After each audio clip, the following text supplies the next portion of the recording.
Brains Telenetwork, the go-to site for your infinite source of precise, reliable, and factual material exposing the Watchtower organization. Well, hello, everyone. We certainly welcome you all in here tonight. We've got another Saturday night of 6 screens. My goodness, we've been doing it for 16 years, and the audience is getting larger, so that's always good. But tonight we have two people who want to come in tonight. We've got Roland from the United Kingdom, and we got Chad from Illinois, and they're going to be having their program Returning to Light. Now, tonight's program, they're wondering how many apostates are there out there. Haven't you noticed so many more apostates coming out of the Jehovah's Witness religion? And they're doing their YouTube videos and they're really posting on forums, Facebook, and all over the place. So we know there's plenty of apostates. And maybe you're one of them listening in tonight. I'm sure you are. So we're going to bring Roland and we're going to bring Chad on. So let me do that right now and see if we can't get them up here. Bring them on screen. Hello, guys. Hello. So there you are. My goodness, we've got a rockin' awesome program going tonight. I like the subject. I like the subject you guys are dealing with tonight. Apostates and activism in the Watchtower. And many people are leaving and not all become activists like you guys, but others just kind of leave. And I'm sure you have much to say on it. So I'm going to cut myself loose and let you guys here come into the program, and I'll be here in the studio if you need me. Okay, thank you very much. Yeah, so how you doing, Chad? I'm great. Yeah, good. Yeah, I've been a little bit poorly myself, but I'm okay. I'm managing, I've damaged my inner ear, so it's making me go off balance a bit from time to time and a bit dizzy, but apart from that, I'm surviving, so these things come to try us and all that. So anyway, we're going to be talking about apostasy, how many apostates there are out there, and also we're going to talk about a little bit about activism, XJW activism. The Watchtower claims that, it's a big united family and that it's organized. Well, you know what? All the apostates out there, we're a big organized family as well. And we're making ground. We're making ground now. All these different YouTube videos and Facebook posts and various other things that people are doing. Kingdom Hall crashes at the memorial, protesting. So we're going to talk a bit about that tonight. I think I'm going to ask Rick to come in a little while, and just tell us what got him started with the 6 screens and why he decided that the Watchtower needed to be called out. And and you're going to talk about, sorry, just remind me of the lady's name again. Laurie McGregor. That's right. Yes. And you're going to tell us a little bit about her, aren't you? And she come out in 1975, I believe, was it? Yeah, she was in for 15 years. She came out in 1975, and this week the world of XJWs, JW activism, lost her. She went home to glory to be with Jesus, and I can't tell you how big of a loss that is, because when Walter Martin got the ball rolling with his book, The Kingdom of the Cults, it was in the 1970s when the counter-cult craze kind of started, and that was when you had Ed Decker, who came out of Mormonism, and Walter Martin was kind of leading the charge, and Ed Decker took on Mormonism, and then you had Bill and Joan Setnar here in the States, and you had Laurie McGregor up in Canada, and I tell you what, they were just on fire against the Watchtower. And I would say out of the Setnars and the McGregors, I would say Laurie is probably my favorite one to listen to. She's able to just dismantle the Watchtower so systematically. It's actually a joy to watch and listen. And she was a sole guest back in the 1980s. The John Ankerberg show was huge. It was outrageously popular. It was a Christian show on secular TV, and it had ratings that rivaled Phil Donahue's show. And Phil wow. Donahue, he was number one. He was as big as Oprah in his day. Yeah, I mean, even And, I've heard of Phil Donahue, so yeah. Yeah, and his little Christian program dealing with cults and stuff in the 80s, it was beating out Donahue sometimes. And it was the only real competition. But Laurie, he ended up doing a program once on JW's right about the time Jehovah of the Watchtower came out. It was that first documentary. I think it was Jehovah of the Watchtower. Yeah. Jehovah, when that came out, or the Witnesses of Jehovah, it was one of the two. Anyway, when that documentary came out, John had her on the show, and it was just her, and they did a series of shows. I think it was like 6 in all, 5 or 6 shows. And all it was dismantling the history of the Watchtower, their behavior, and also their doctrine. And it was just outrageously popular.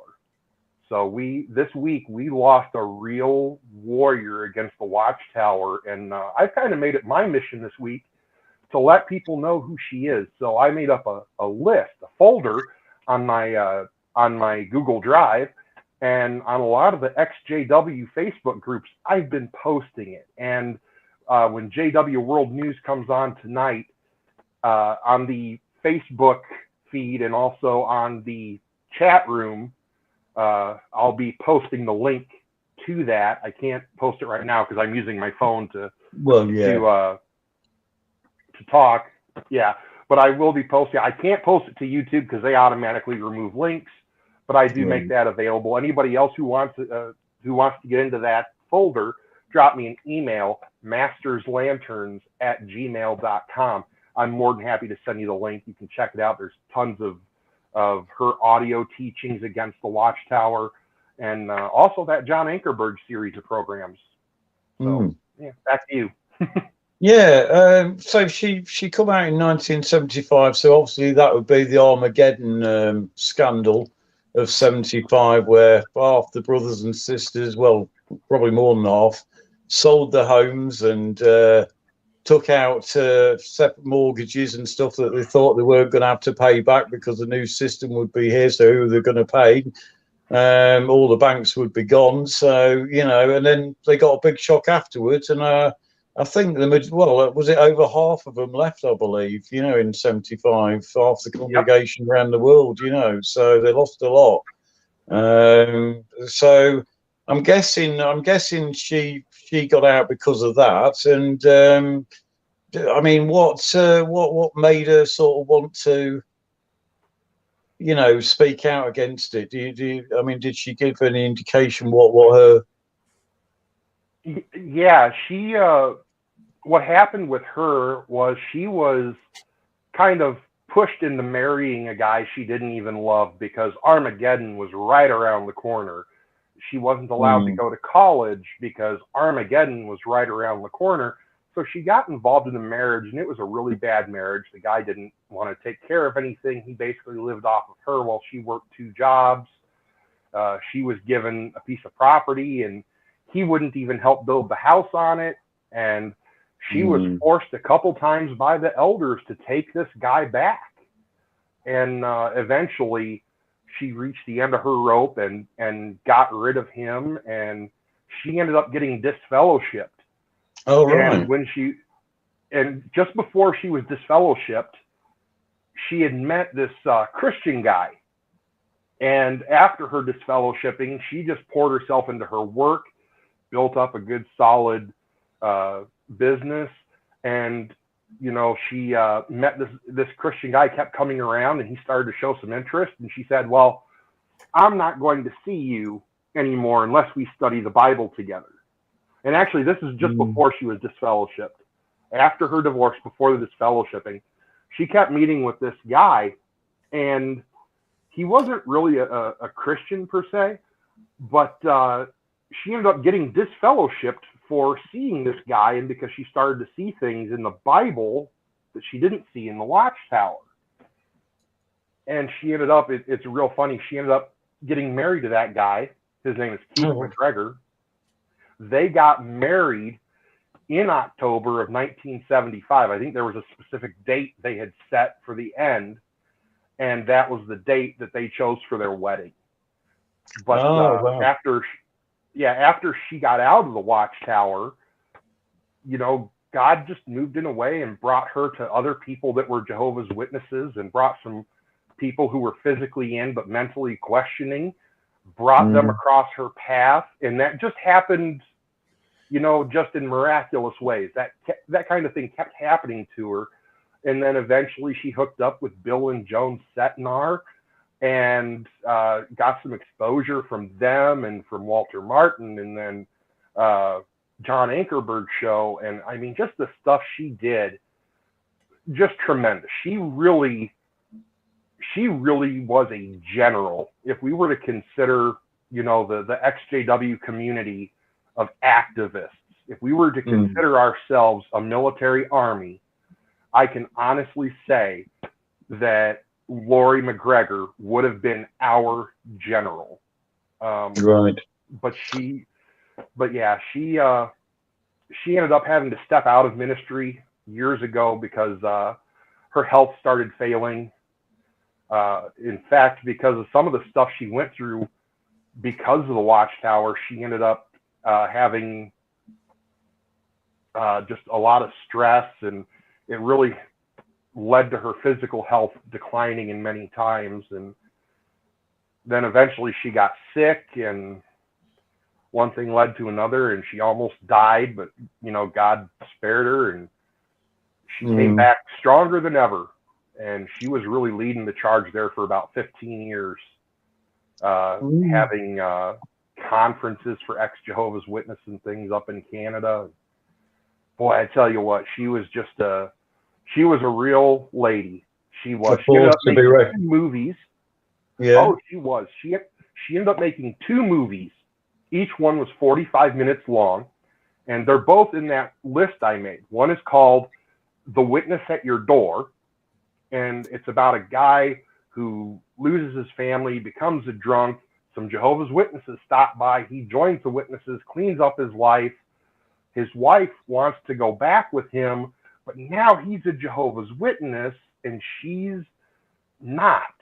So that causes a big problem, and he misses his daughter and his wife, and he's a faithful Jehovah's Witness. And then he bumps into this Christian woman played by Laurie McGregor, and she talks to him about the Bible and what the Watchtower has done with these false prophecies and how they've changed the Word of God. And all of a sudden he comes out of the Watchtower.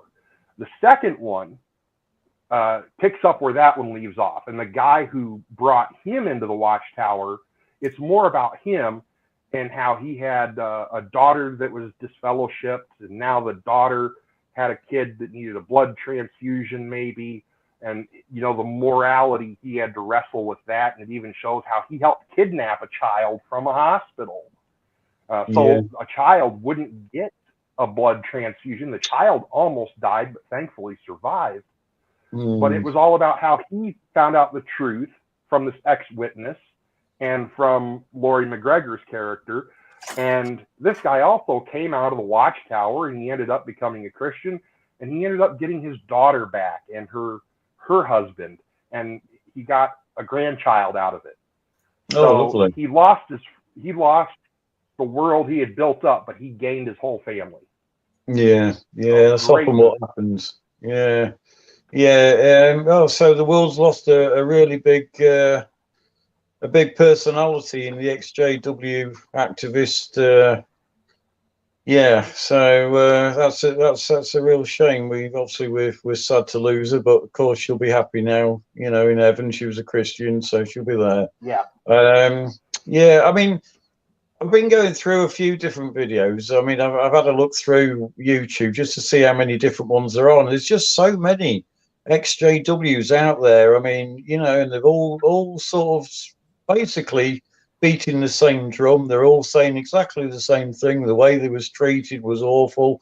You know, some have been abused as children, some have been abused as wives, and you know, and certain men had been, you know, ostracized by the elders, etc. And you know, there's always that thread with them. You know, there's always, you can listen to any JW and you can recognize that story straight away.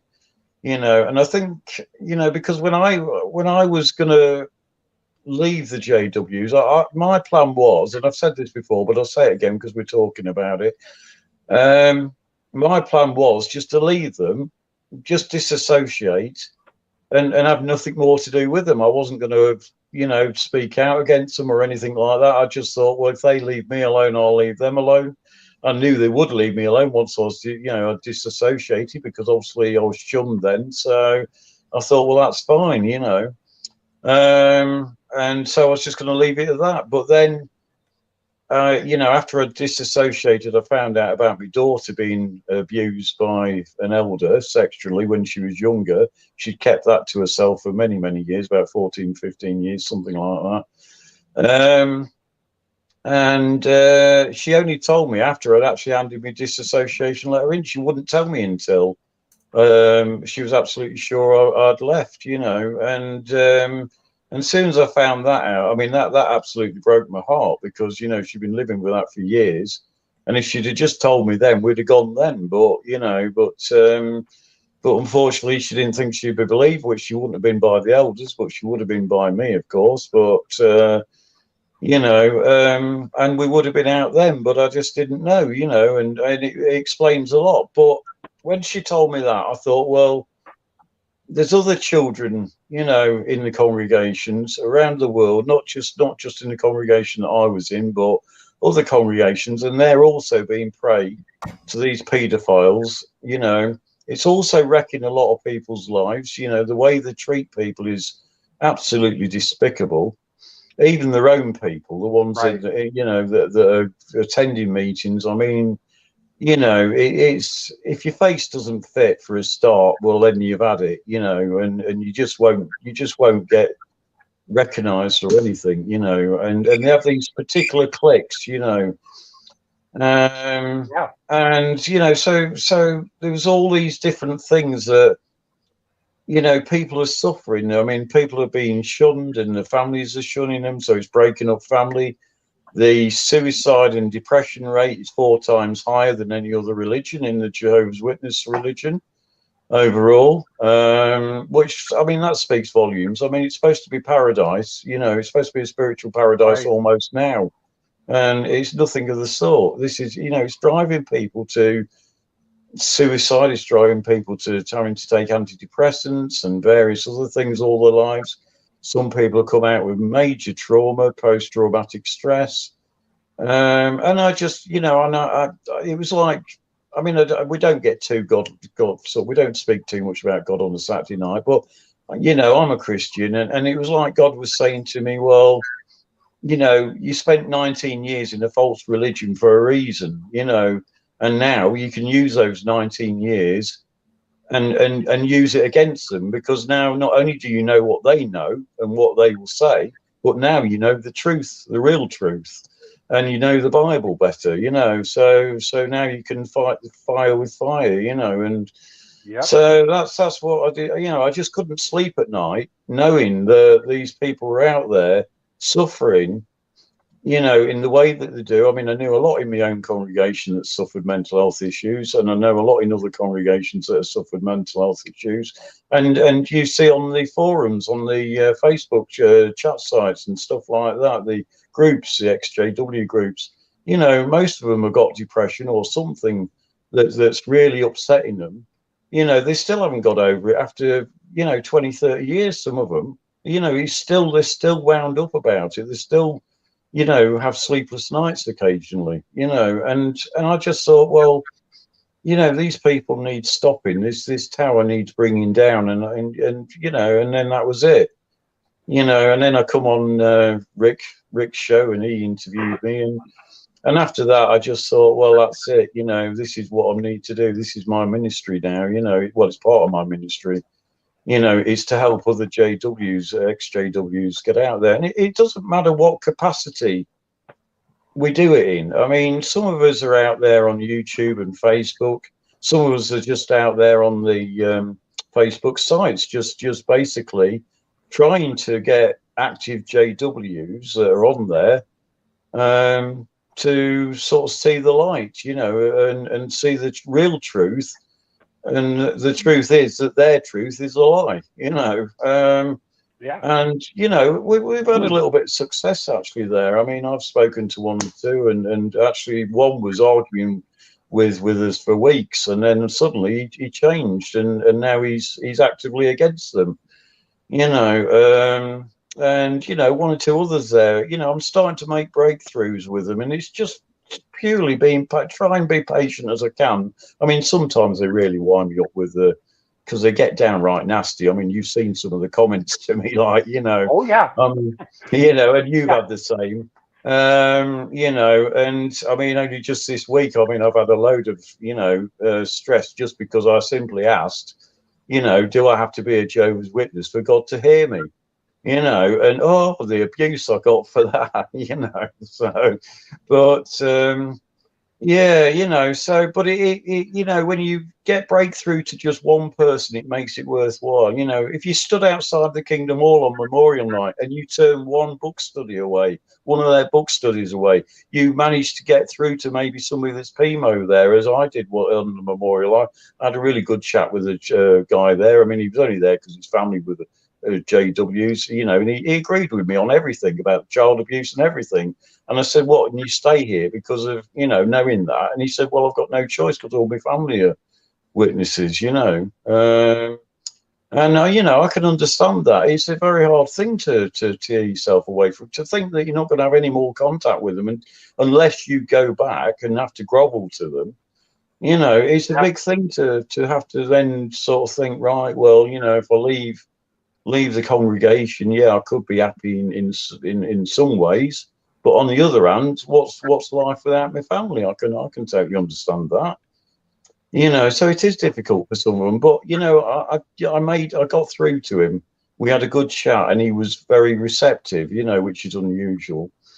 So you know, whatever way we're doing it, whether we're just doing it on Facebook having a chat with them, or if we're going, you know, memorial crashing or whatever, you know, or if we're doing YouTube videos, you know, we're all doing a part. And it, you know, it just made me wonder actually this week how many were out there. And I mean, I asked Rick how many he thought, and he thought, I think, what did you say, 3 million, Rick?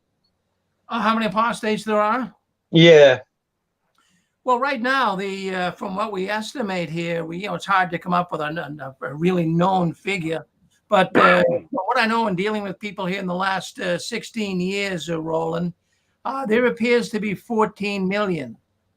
There's more apostates than there are Jehovah's Witnesses. But let's just define it. You know, there's activist apostates. And then there's just people who have left the Watchtower, but all of them kind of get the same label. If you left the Watchtower and you don't want anything else to do with it, you get labeled as an apostate, even though you weren't officially disfellowshipped for that. It might have been for something else. But when you don't want to come back and repent and become a Jehovah's Witness again, you're known as an apostate. So right now there's approximately 14 million apostates. Now, active apostates, that's another story.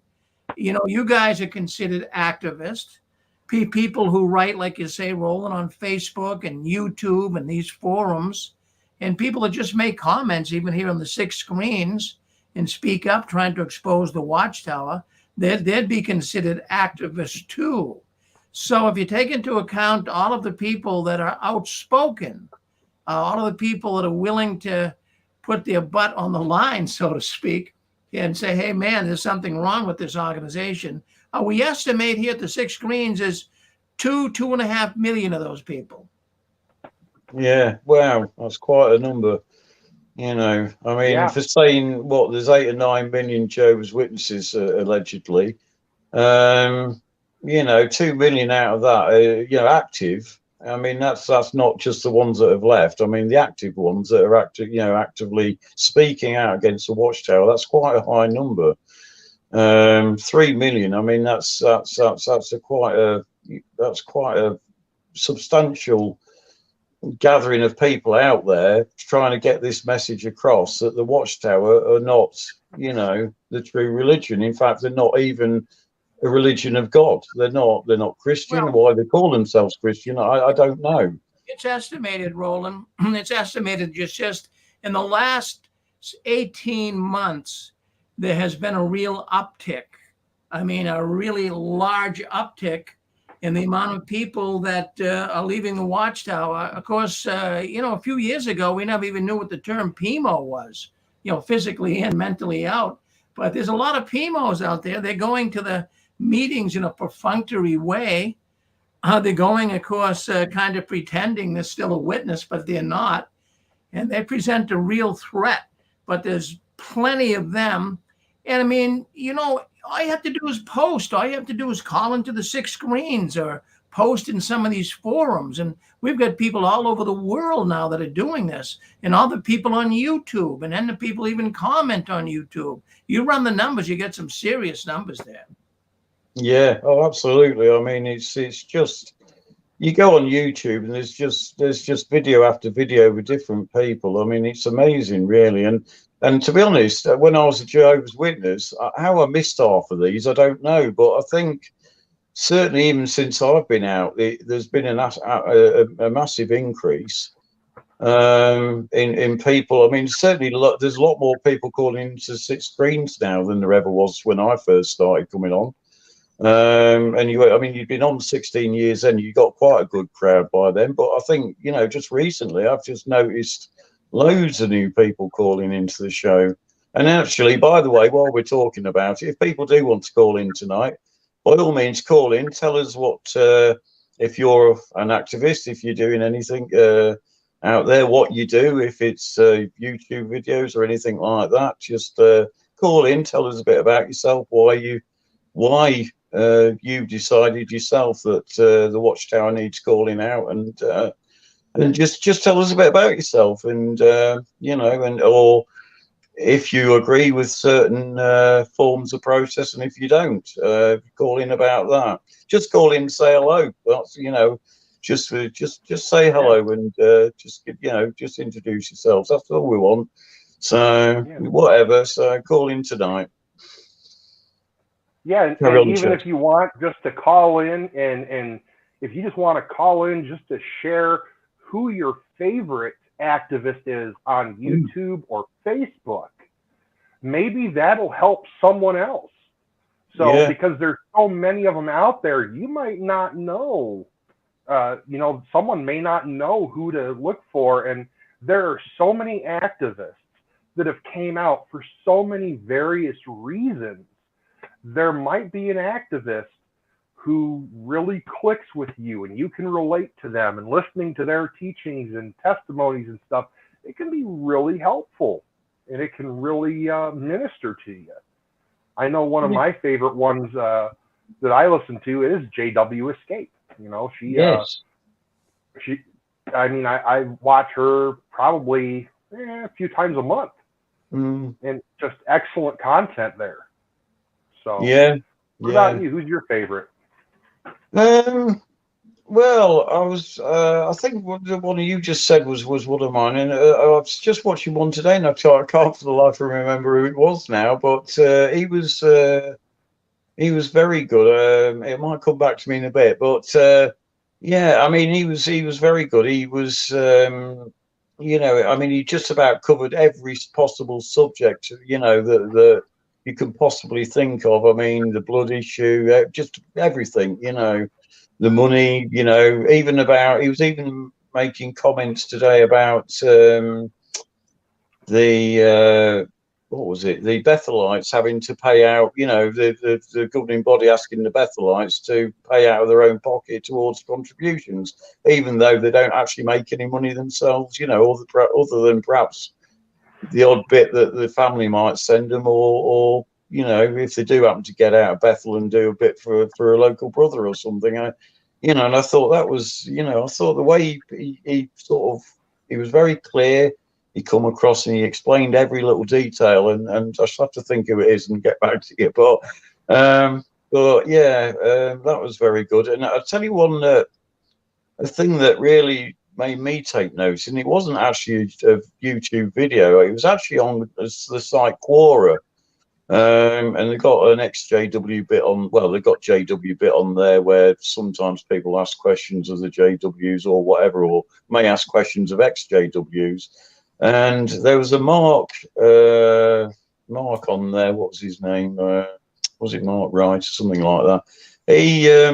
He was just after I sort of first started coming out of the the organisation. I'd been inactive for a bit, and I just happened to go on Quora, and I saw I saw questions about the witnesses and stuff, and I thought, oh, I'll have a look at this, And anyway, I saw this Mark. Oh, it's Mark Jones. That was it.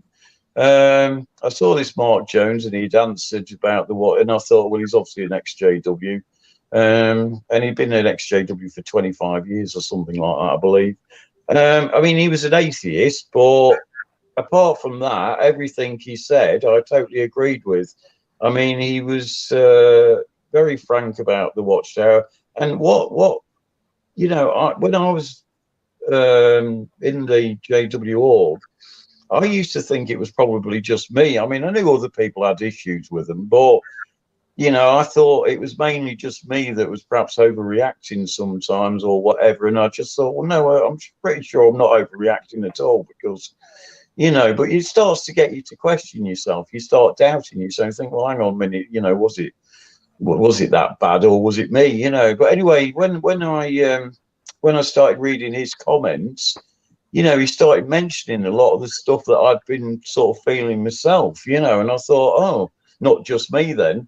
And then I noticed a few others on the same page had also said similar comments, and I thought, oh, it's not just me then. It's obviously he's American, or whoever it is, Mark Jones, and I thought, well, he's over there in America. It must be the same over there, and it must be the same worldwide. And it was just little things like that. And then I joined Help Jehovah's Witnesses, which Sally, well, she was known as Sally Peters, and we know her as Sabrina now, don't we? But she used a false name because of her daughter being a JW, I believe. But she was a big help to me. I mean, I was reading all the posts and stuff, and again, reading stories from different, ex-JWs, how they'd been abused, and various other things that had led them to mental breakdowns, the pressure from the ministry, etc., and the sarcasm and stuff like that you get with them. And I just thought, oh, well, this is obviously a major thing in the JW org. It's not just me. I'm not on my own. It's not just me sort of overreacting or not being able to put up with their nonsense, it's affecting a lot of other people, and that's what really, it was things like that more so than the videos that actually, got me, convinced that this was the right thing to do, to get out, get as far away as possible, but then to start, actively speaking out against them. I mean, I don't have to get some abuse for it, but I don't mind, it doesn't bother me. It's water off a duck's back. I had 19 years with these people. I mean, whatever they call me now is just, I've heard it all before, and I've had them all the insults they could possibly throw at me. I've had every one of them. I actually sometimes say to them, "Oh, come on, you can be a bit more imaginative than that with your insults," But yeah. But anyway, so Rick, I mean, what you started 16 years ago. There was 6 screens. What got you really, in going sort of what made you want to start the 6 screens? What was it about the Watchtower? I mean, I know you got disfellowshipped and stuff, and because you were speaking out about them, but you didn't agree with the literature and the what have you. So just tell us a little bit about what happened, Rick. Well, basically, there's a number of reasons why I got out. I became a partaker in 1993. I was now a member of the anointed class. Christ came to me and he anointed me. Now, that's not unusual. Christians are anointed all the time. All Christians are anointed. So anyways, I was anointed and it went over pretty well. Nobody gave me any trouble in the organization, in the Kingdom Hall. But my wife also, she was anointed and they were giving her trouble. They really didn't believe her, but they believed me.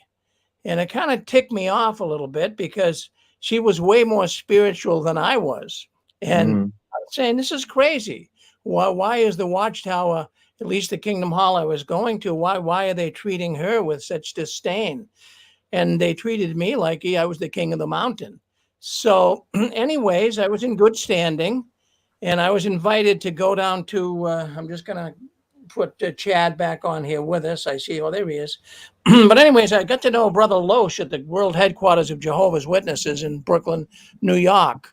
And he was very interested in me for perhaps a potential position on the governing body, if you can believe that. So we had contact on the telephone, and he invited me to come down to the world headquarters of Jehovah's Witnesses in Brooklyn, 25 Columbia Heights. They're not there now. They're up in Warwick, New York. But my former wife and I went down. We spent a weekend in New York, spent a good part of a day with Brother Loesch. There were 3 other brothers there, too, from what I gather, that they were looking at. They were trying to bring, this is in the year 2000, and they were trying to bring new ones in. They needed, what was happening, they had an article in the Awake magazine about helpers for the governing body.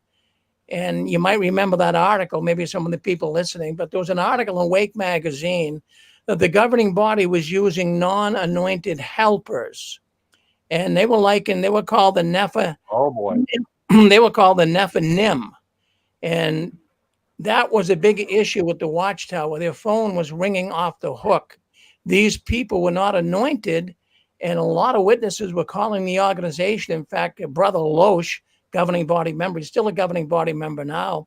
He told me that was the biggest issue around the year 2000. People were just having a hard time saying, well, how can we have non-anointed ones as helpers?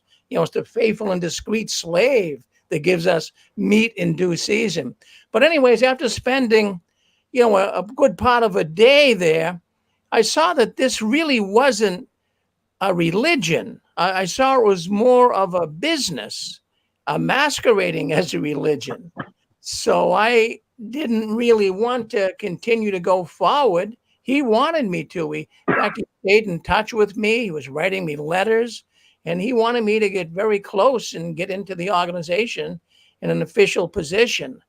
But I did not want it. And so then my former wife and I said, that's it. We've got to disconnect it. This is not true religion. So then what I did is my family member, many of them were not speaking with me just because I was anointed. And they perhaps thought I was starting to doubt the Watchtower. And especially my daughter, one of my children, she would not speak to me. Her and her husband, they went to the Kingdom Hall I went to, and they wouldn't even speak to me. So anyways, what I did is I said, I'm going to go down, I'm going to protest. I'm going to get their attention. So I went down the protest. This is in 2005. I started protesting in front of the Kingdom Hall in Wilmington, Massachusetts, and that got their attention. And of course, that really is what brought me into a judicial committee hearing, and I was just fellowship for apostasy. Yep. Oh, right. Yeah. That's quite a story, Rick. Yeah. It's yeah. So you started the 6 screens, and how sort of big an audience did you have when you first started out? Well, the very first program we ever did, we didn't have YouTube then. We didn't have Facebook then, live streaming as we do now. But all we had was a telephone. That was it. And we called it a conference call. And I just emailed a bunch of ex-witnesses that I knew. And I said, I'm going to start a conference call program where people can call in and voice their concerns about the Watchtower. And so we started that back in 2005, right in through maybe a little later than that, but 2006, perhaps somewhere in there. And what happened is it took off in the beginning kind of slow. We only had 23 people listen in. And, but I thought that was pretty good for coming on, your first time. and get 23 people to call Yeah. into your program. So that wasn't too bad at all. So I stayed with it, and I have never missed a Saturday night. Every Saturday night for 16 years, I've been here. I have been here right at the helm because I know how important it is. We've had numerous people call in that were going to commit suicide. We've had people call in that were in tears. We've had people call in that couldn't believe some of the things we were saying because it was so shocking. And we got a bad rap in the very beginning because people never heard this before. There were websites where people could, read things, but it never had the impact when you have a person come on and say that they were molested as a little child and passed around the congregation like a football, and all the elders were having sex with her when she was a young girl. That was too shocking for the audience. So they called us sensational, and they said, Rick, all you're trying to do is get people to listen to your calls. So now people believe all of this. Now all of a sudden it's all coming to fruition. People can see it. And then we had an active Bethelite call in named Johnny the Bethelite, and nobody wanted to believe him. I mean, about 50% of the audience did, but I believe him totally. He was an active Bethelite that would call into the program and share things with us. Today, there's a lot of active Bethelites. Nobody questions them. But Johnny was the first to step forward, and he got chastised, Yeah. Oh. Yeah. Yeah.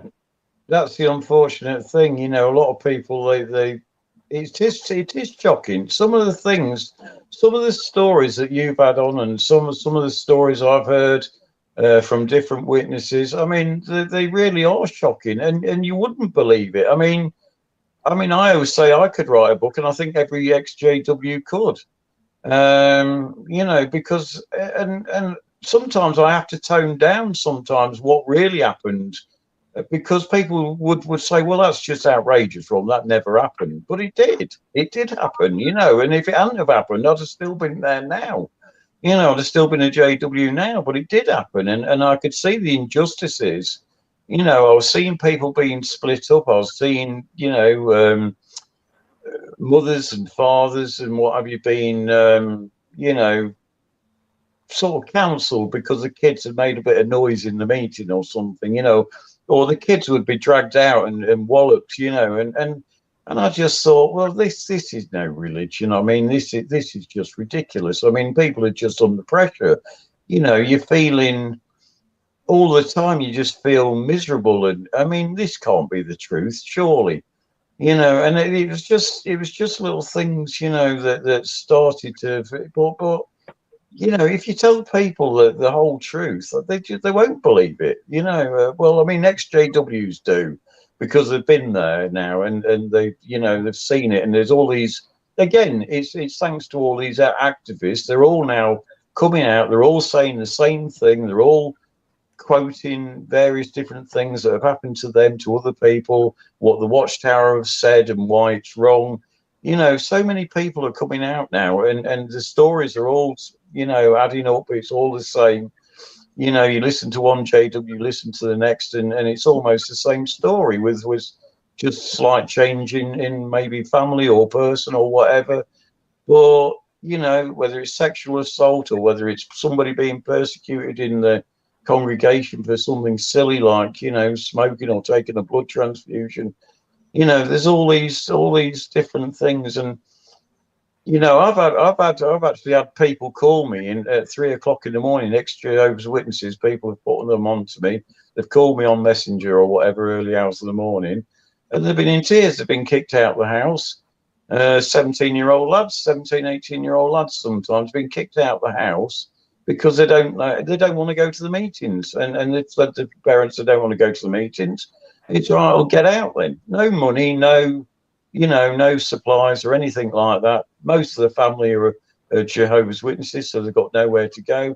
They've been Jehovah's Witnesses all their life since being babies, so they've got no friends outside the organisation.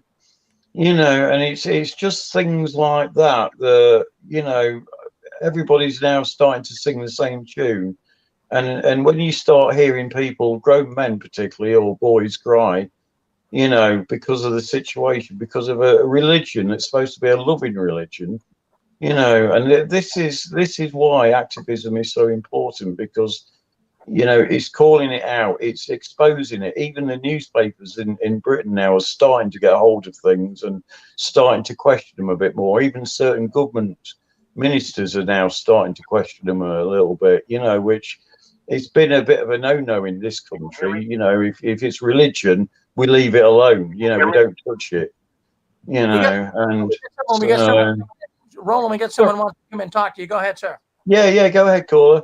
All right. Good afternoon, gentlemen. This is Stefan. I've called in once before, right around the time I think Fran and Joe called in, and I met Mr. Farron on the phone. I just had a question for you, Mr. Farron. You raised a point that's always bothered me when you mention how a lot of the organization's literature is written by quote-unquote non-anointed. And I remember even thinking back to the 70s and 80s, and I would read, especially the Awake, and it would say, this article was contributed by a person in some part of the country talking about God knows what. And I never really realized and thought about the fact that these are non-anointed people who are contributing these articles. I mean, they're, you know, no more informed, if you will, than you or I. How did that make you feel when you realized that? Well, when I got to know the officials here pretty well, at least Brother Loesch, I got to know him pretty well, and we'd talk about these things. In fact, well, one thing did come up. But what he assured me is, even though they had these helpers or those in the writing department that were writing articles, he said that nothing leaves the Watchtower without a governing body member or an anointed member, governing body mostly, that would review the article. They would review every article. Nothing, he said, would leave the public, would leave the Watchtower without an anointed governing body member looking it over. So he said, but there was a big concern about it. People were very concerned about that. Yes. Unbelievable. Yeah. And Stefan, I remember listening to what was his name? Bill Setnar.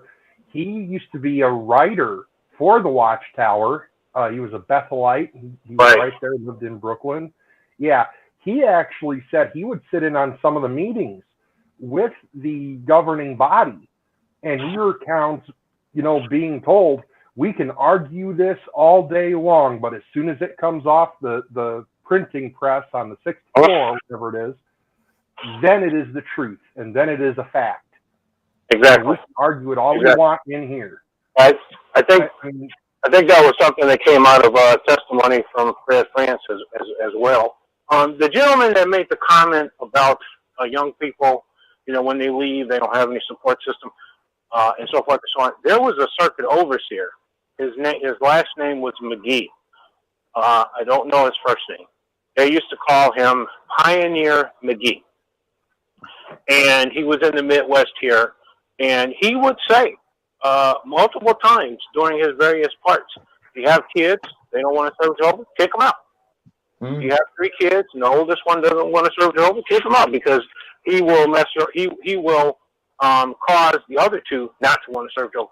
And as a direct result of that, you had a couple of things happen. You had some kids who got baptized out of fear that if they didn't, they're going to wind up on the street. And as you mentioned, they have no support system because they know no one outside of the Jehovah's Witness cult. Or you had ones that said, I'm not getting baptized, I don't believe in it.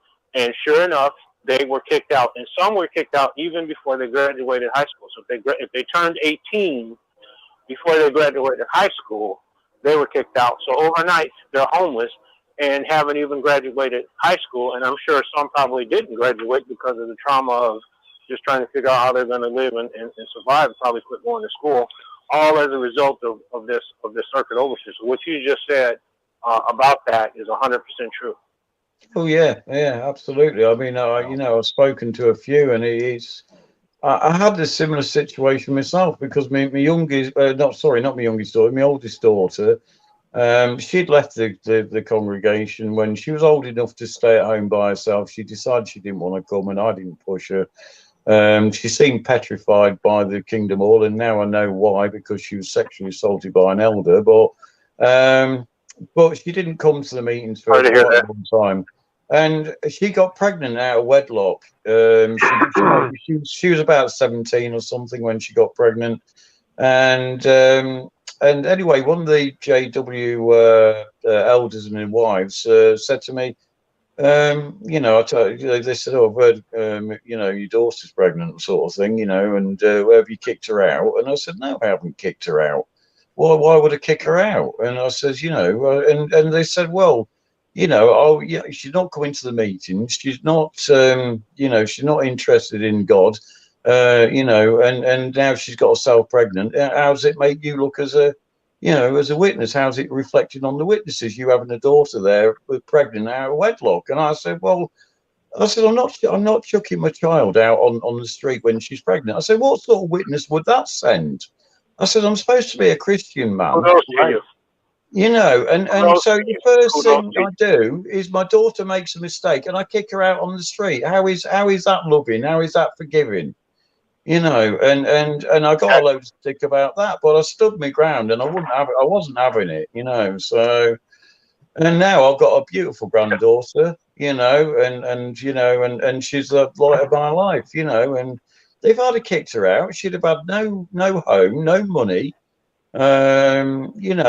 She'd have been pregnant, nowhere to go.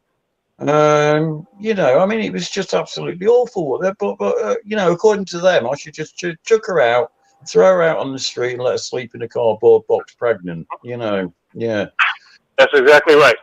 Yeah, kudos to you. Yeah, I have often said, because my father was not a witness for I would say 95% of my witness life. He wasn't.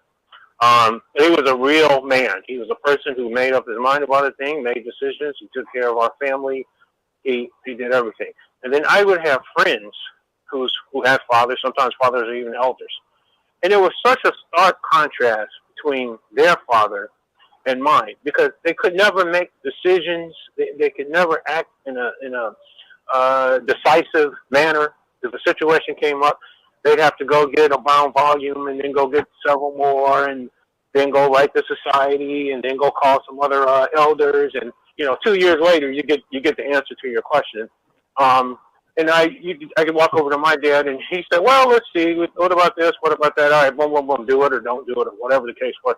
And I said to myself, I'm so thankful that my father isn't a witness, even when I was, because he's a real man. If there was a problem, he just went and he solved it.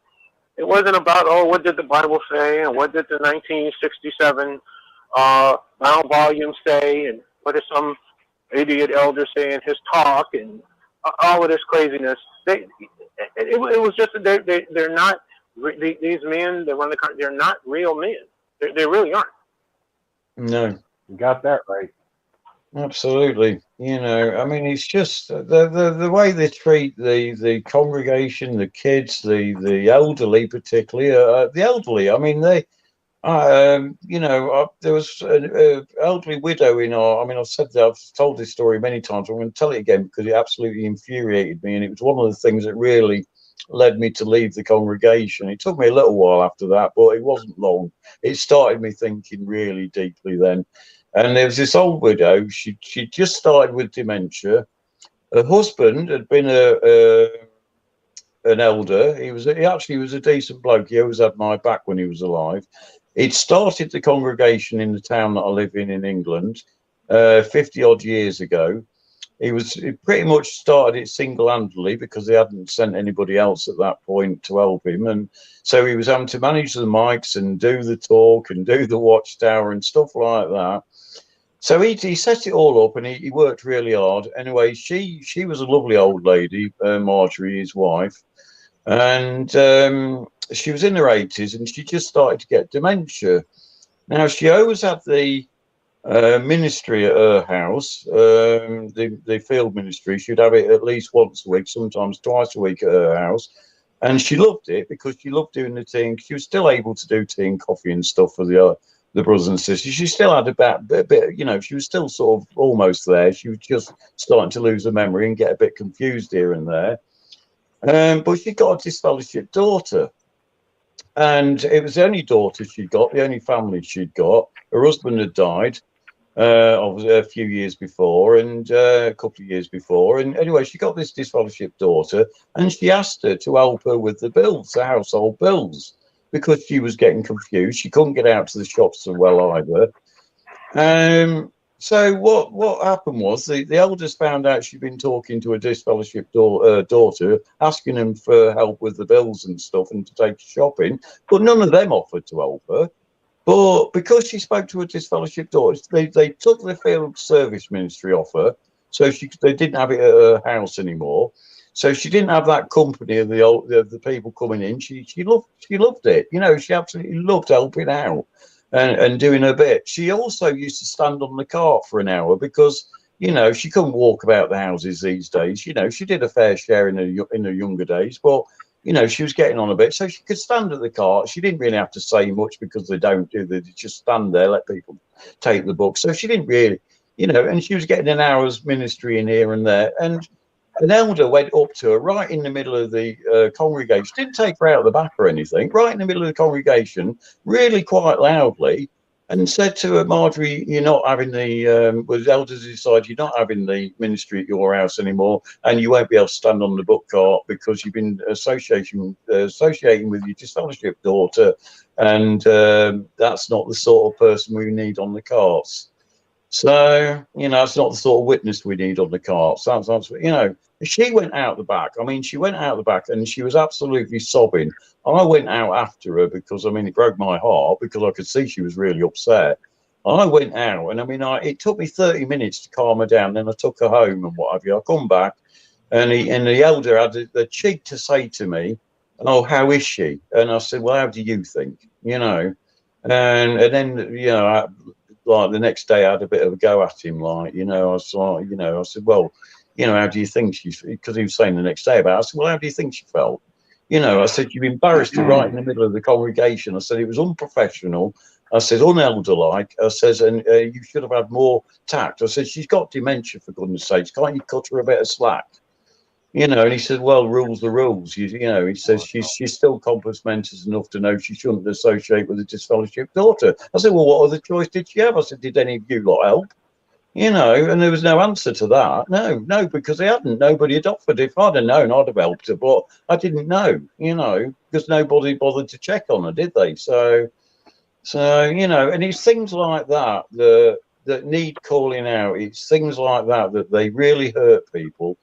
You know, and I mean, she was never the same again after that, you know, and I mean, unfortunately, a year or two ago, I heard she died, but she just got worse. She ended up in a home, you know, dementia got really bad, but that was the last thing, you know, that she would really, you know, she got took off the cart and I assume never put back on it. So, you know, that was the end of her, you know, 80 odd years. Well, she'd been in the JW thing about, I don't know, probably as long as her husband. So he'd been there, he'd done it 50 years ago. So they'd probably been in the truth 60 or 70 years, 60 years or so, I'd imagine. So I think they said, so, you know, and that's the thanks she got for it. You know what I mean? So I just thought, well, and that really turned my head. There's definitely no gratitude. No. So it's, you know, things like that. I'm just wondering if there's anybody out there actually, if they've got any stories, if they've got any anything they do that they think helps, and any activities that they take up against the Watchtower, or just call in and say hello and just have a moan about the Watchtower. You're doing your part then as well. So have you got anything else to say, Chad?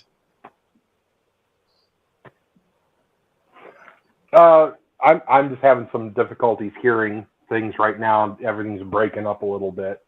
All right. Okay. I've been following. Right. There was a question you had asked earlier about the favorite activist. I don't have a favorite.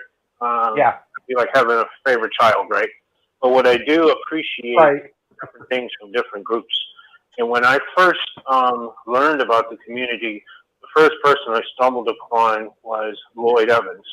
But it was interesting because just having come out, you know, there's so much deprogramming or programming that you're not even aware of that acts upon you.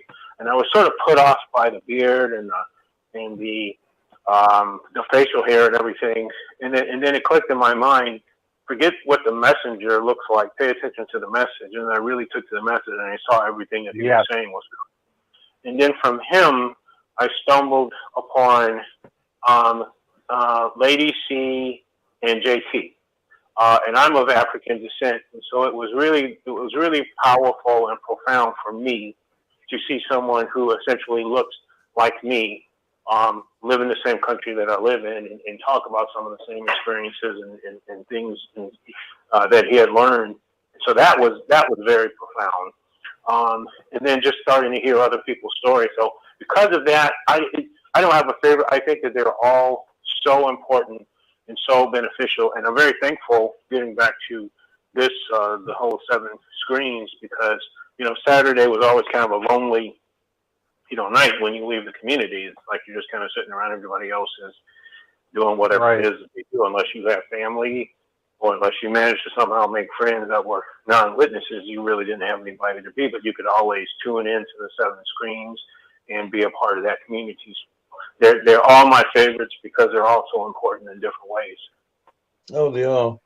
Right. Yeah, I mean, we have a good crew on 6 screens. I mean, we've got Anne Marie, and she does an excellent program, and then we've got obviously Rick's main show. I mean, that's the news show. That's brilliant. And of course, on a Sunday we have various shows as well. Jay and what have you, don't we? And what's the other ones? I'm just trying to think now. The names are escaping me now, but you know who I mean. Yeah, they're all there. All the gangs there. All the 6 screens gang. We're all doing our part. Hello. Speaking of which, just an ancillary question: does anyone know what has happened to Mr. Reese? I enjoyed hearing his program as well.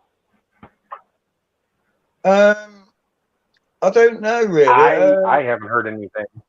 No, you'd have to ask Rick about him. I'm not sure, to be honest, what happened there. So you'll have to ask Rick. He would know better than I. So when he comes back to his post, there he is. Yeah, the caller's just asking what happened to Reese. Rick. I'm sorry. There was somebody that was speaking up. Susan. So this is Rick's wife, Susan, about Hey, Reese. Susan. Reese is taking a little vacation. He's just had some things he's had to deal with. And since he's so involved in revealing some things about the world and the government and that things that the witnesses tried to hide from our eyes, he's trying to bring it to light. And so it takes time to do that. It takes a lot of emotional energy. And he's just taking a break for a while. Okay. Well, if anybody talks to him, let him know that he's missed, and we asked about him, and we hope he's well. Yeah. Well, we about him. They miss him. Good. Yes, we have quite a little community here, don't we? It's and then it's growing all the time. There's more and more people calling in now, and to all the different shows. It's we've got quite a selection. I mean, Chad does Theology Matters on a Sunday, don't you, Chad? That's a little bit more biblical. We don't do so much biblical stuff on a Saturday night because obviously there's all sorts of different people coming on. There's new XJWs coming out of the thing, and obviously we don't want to frighten them off with all the Bible because they've probably had enough of that. This is a problem. It does turn a lot of them atheist, and the Watchtower's at fault for that because I mean, they unfortunately throw the baby out with the bathwater, and they blame God, and in actual fact, it's nothing to do with God. It's the Watchtower. It's 8 false prophets and it's unfortunate, but it happens. But so we try not to make it too biblical on a Saturday night, but there's plenty of on a Sunday for that sort of thing, and that's also excellent. Sorry, go on, Chad. Yeah, and like it just clicked in my head, because I've never been a JW. I'm just an opposer, And sometimes people ask me why I got involved. And I always say, you know, my dad taught me that you don't just sit by and let evil run amok. You stand up to evil. You never just sit on your hands.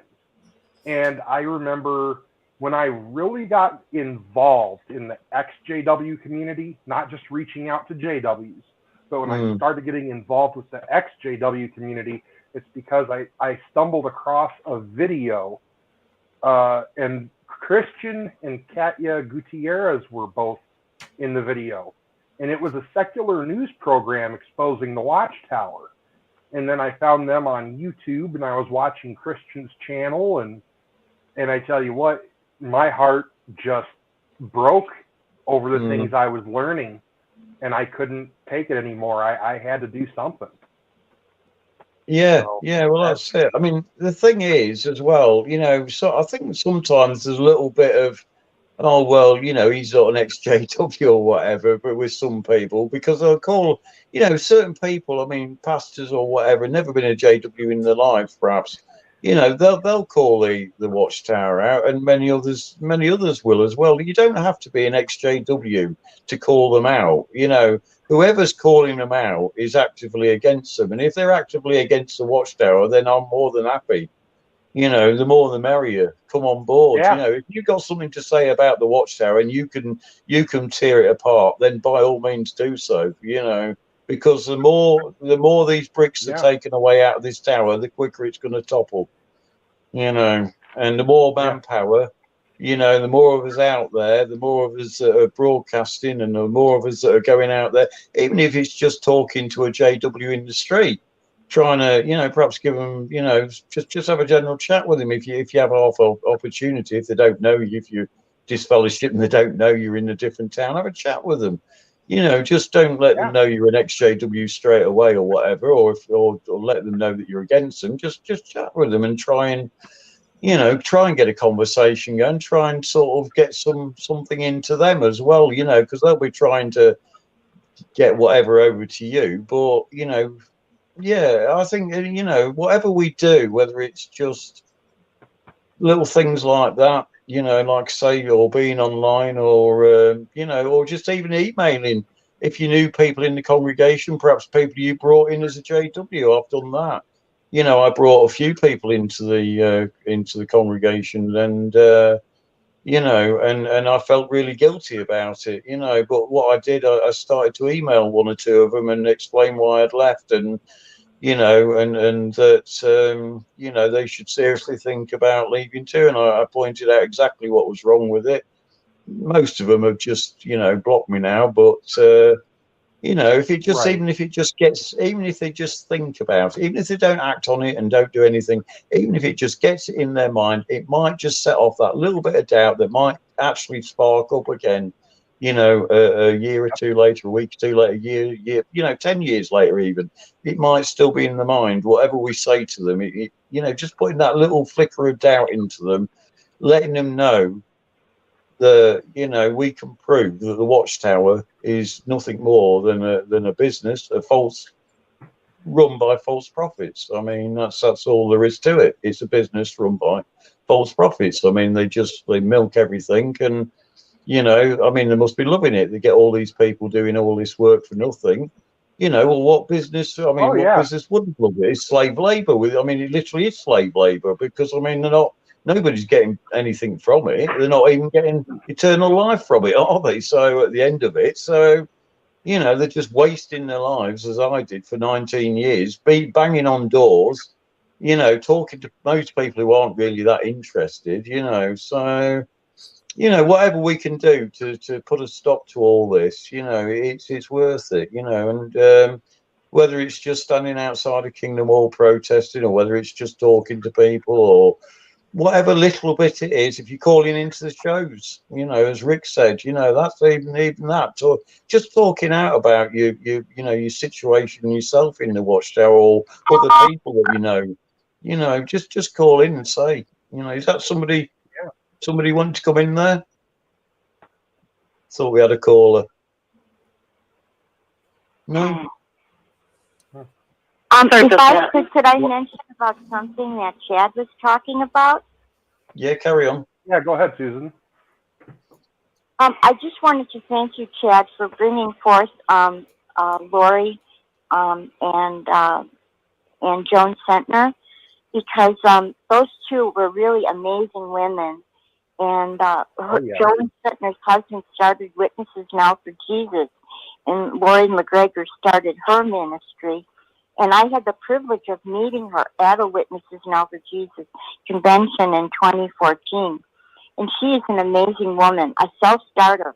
And if you want a woman to inspire you, she's someone you want to hook your star to, even though she's passed away, unfortunately. But she did so much. And around 1975, when things were just really starting, and it's more of the modern day history of Jehovah's Witnesses and in the apostate era. So they're amazing people. And we are where we are today because of the work that those people did. Yeah, absolutely. Amen. Yeah. Amen. Yeah. She was. I know with Laurie, she was fearless. She was an absolute lion, and especially in the JW community where women are thought of as second-class citizens. Here she was, and she had just an arresting personality. To be around her, to listen to her, is to be sucked in. She was someone who, when she spoke, you were just compelled to listen. So she was able to reach a lot of people in the Watchtower, even men. The men who usually just laugh women off. They wouldn't laugh her off, not by a long shot. And her testimonies, I have like 2 or 3 different editions of her testimony in my Google Drive file I made. And it is just powerful to listen to her testimony. Just the miracles that God did in her life, getting her out of the Watchtower and getting her started in ministry, and just how God brought her out of it. I mean, it was all completely miraculous. I can't say enough about her. Yeah. How are we doing for time, Rick? Wow, we got about maybe 5 minutes, Roland and Chad, and then you can wrap it up. Yep. Yeah, I'm just wondering if any quick call, anybody, before we wrap it up. No. Go ahead. We do have another person. Go ahead. You're on with Roland. Go ahead, sister. Wow, there was someone in there, and then I guess they disappeared. Let me just take a look at my computer here, just see what's going on. Yeah, we do have, let's see, no one in the green. Well, we do have one. Nope. No one in the green zone. So, but I did hear some people in there earlier, but that's good. You had a good audience, though, tonight on YouTube. You have a lot of comments on YouTube. I don't know if you guys can see the comments or not. But, no, I can't at the minute. I'll have a look later. I just figured out the chat section so I can look at the comments. I just figured it out tonight. I haven't got it. I haven't got it handy because I'm using my phone, and I normally go on my phone to watch. So, yeah. So I'll have a look later to see what the comments are. Yeah. What they do on YouTube, this is live streaming, and what YouTube does is, many times you'll get a whole lot of comments in the live chat. Yeah. And then when they upload it, the comments don't come along with it. When they upload it. But no, sometimes they come on like 2 or 3 days later, which is weird. And so they just it's all within their system of uploading at YouTube. But sometimes they're there, they show up like 2 or 3 days later. So be looking in there for the comments, yeah. Yeah. Have you got anything? Do you want to say anything, Chad, just to wrap it up? No. I just want to. We got a person calling. Go ahead. Oh, hello, caller. Hello. Hi. I'm sorry. I just wanted to catch you before you guys are done. I've called in once or twice before, and I really do like your guys' show. I didn't get all of it, so I'll listen again. Don't worry. I was thinking about what you said about the good, activist. One of the best ones I really enjoyed is Marcus Vaughn. He's funny, but he does a lot of really good testimony, some of which have really woken me up. And there's a few new ones, and one of them is called JW Updates. And, he's really doing a great job. And so I'm really, discovering him.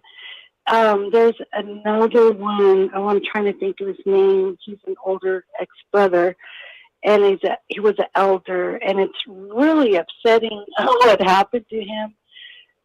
So I don't know. You might have to look him up, but I can't think of his name. But there are a lot of new ones that are very good. Ian and David and Vivian, I like them. They are really good about, they also do a lot of book reviews. So I think they did the Setnars, and they've done an ex-Gilead couple. They've done a lot of stuff that are really engaging. And the last one I saw was when they were talking about George Orwell's book, Animal Farm, and how it relates to them. So similar. So it helps you kind of sort of put yourself in the JW mindset, just reading that little book. And it's, has hierarchies and in this little animal world, and they change things up on them and all kinds of, they use Fear Factor and all this stuff. So I don't know. I was thinking to wake up one of my family members, maybe say, "Oh, you should read that book." But anyway, so I just thought I would add that for now, and just tell you guys I really do enjoy your channel, and I appreciate Rick, of course, and I love the whole network. So I'm trying to work at calling each one, and I've gotten like 4 now. So that was all I was going to say. I'm sorry to just go on and on and on. I tend to do that. That's all right. Thank you for your comment. Thank you. Yeah. I also wanted to throw up, there's a newer channel up, and it is, I laugh my butt off when I watch it. It's an animated channel where they have almost like cartoons, and it's called JW Caleb. Yeah. Yeah, it's funny because he just did a series where he went through the convention. Yes. And he was just riffing on it. It was hilarious. But I tell you what, XJW Caleb is an excellent channel. Everyone needs to check out. The material on there is just epic. And yeah. Yeah, that is a great one. I watched that one the other day, and I thought it was excellent. Yeah, it was funny as well. Yeah, he really did a good job of tearing them apart, didn't he? Yeah, and ribbing them. Yeah, it was hilarious. Do you want to promote your email or anything, Chad, before we go? Because you was going to send out, I think, weren't you going to send out details of I've forgotten the name again now. It's gone out of my head. Sorry, I'm struggling with names tonight. What was the name? The lady we were going on about all night. Laurie McGregor. Laurie. It's Laurie. I just can't get McGregor. Laurie in my head. Yeah, Laurie. Yeah, that's it. Yeah. So you was gonna give out details about her, I believe, wouldn't you? If people wanted them. Yeah, just drop me an email, masterslanterns@gmail.com. I put together a folder in my Google Drive full of some of her talks and exposés and stuff. The movies she did are in there. The John Ankerberg program she did is in there. Just wonderful stuff exposing the Watchtower. Epic. Marvelous. I mean, it was made years ago, and it's still just classic. Her testimony is on there. And I just want to thank anyone who wants that. I posted online in a bunch of the XJW Facebook groups. I'm going to go in the chats during JW World News, and I'm going to share it wherever I can. But yeah, that's about all I got to say, other than thank you to everyone who tuned in tonight. Yeah, absolutely. It's been great again. Thank you all for calling in, and I wish all of you well wherever you are across the world. It's what is it? It's 6 minutes past midnight here, so in the UK, I don't know what time it is there, like, but it must be about what, just after 6, is it, or something, 7? So wherever you are, 6 my time. yeah. So wherever you are, I hope you have a good day, evening, or whatever it is. God bless you all. Thanks, Rick. I'll let you take it. Well, there you go. Great Thanks, program. guys. You're really starting. Your program is gaining a lot of momentum. So you're doing a really good job, and we really appreciate you guys with the research you put into it and what have you. But a very good program tonight. Keep up the good work. Well, we've got more programs coming up tonight right here on the 6 screens. By so all means, stay with us. Don't go anywhere. We've got JW World News. That's coming up next. That's the news the Watchtower doesn't want you talking about. And then at 9:30. But I just want to say tonight, right around 9 o'clock, we have Joe and Fran coming. Now, you heard them on the program before, but you want to remember they're just leaving the Watchtower, and they have a letter that a lawyer has written to their congregation. They're going to be reading you that letter tonight. I read it today, and I think it's fantastic. So they'll be coming on tonight talking about that, as well as so many other news stories. And then at 9:30, we got Jimmy Bell coming on. He'll be coming on with a big picture tonight, and he's going to be opening the line. So if you have any questions about the coming New World Order, the reset that Jimmy always has been talking about, he'll be entertaining your thoughts on that tonight. And then at around 11 o'clock, we have Gail coming in with After the Storm. Tonight, she's going to be talking about Watchtower finances. Gail is an accountant, a wonderful accountant, a great accountant. And she'll be coming on tonight with her talking all about Watchtower finances at 11. Did someone want to say something? All right. So anyways, we're going to be going in. And then, of course, we have Apostates. She comes on at about midnight tonight, 12:30, somewhere in there. She's your favorite apostate, so you got to listen to Apostates. All right, so let's see if we can't go to JW World News. Let me just make a couple of changes here that I have to do. I've got to end this broadcast, so we're going to end that one.